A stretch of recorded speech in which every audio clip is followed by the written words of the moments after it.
Hey everybody, welcome to week 16 of class. Hey, this week we're going to be diving into a rather large topic, one that in and of itself really could take up an entire course, and that is on civil rights and movements of civil liberties and equality during the really 40s, 50s, 60s, and 70s. And specifically, we're going to be focusing in on the African American civil rights movement. But it's really important to recognize that during this period of civil rights, it's not just African Americans who are seeking for equality, equal access to public spaces, equal treatment, equal pay, that sort of thing. You also see during this period the rise of second wave feminism and a move towards equality. And we're going to be talking about feminism this week, second wave feminism. But you also see the beginnings of the gay rights movement. You also see movements by Native Americans. One of the climactic events that happens during this period is that Native Americans take over Alcatraz for a period of time, because according to American statute, any federal land that had not been occupied or used for any period of time would be returned back to Native Americans, and they, occupied Alcatraz as a means of protest.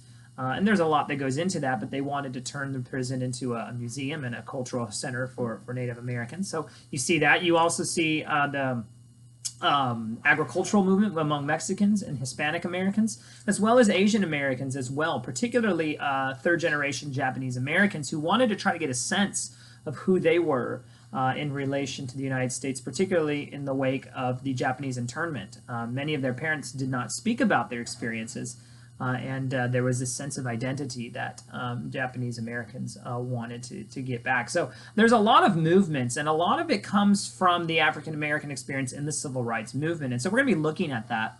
One of the things that we are going to be doing is looking at what we might call some revisionist repitching of history to try and understand that maybe the civil rights movement wasn't just about desegregation, right?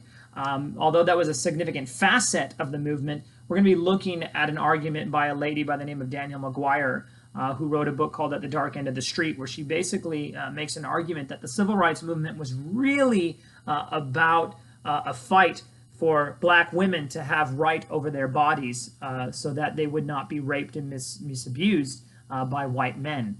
And she makes a compelling argument, and we're going to be talking about that a little bit this week. But we got a whole range of topics that we are going to talk about, more traditional narratives of, well, this revisionist stuff, and just see what you think about all of that. But a lot of significant things, not only for the time period, but I think a lot of what comes out of the civil rights movement and what a lot of the discourses and topics that comes out of that is very relevant to today's situations that we find ourselves in. So one of the things you might think about is, how does this content help us better understand and work with where we are today? So that's what we've got going on. And I believe this week you have your second PowerPoint assignment due, so you're definitely going to want to get that in by Sunday at 11:59 p.m. Because you have that second PowerPoint assignment due, I'm only going to require that you upload one discussion board post this week to give you some time to work on that. So by Thursday at 11:59, please get your post in. Because you only have one response, please be sure to fully digest the content and give as much as you possibly can so that you can generate all the points that you can possibly get. So with that said, just let me know if you have questions. Otherwise, as always, go in peace, be warm and filled. May the force be with you. Live long and prosper, and may the odds forever be in your favor. Have a blessed week, guys.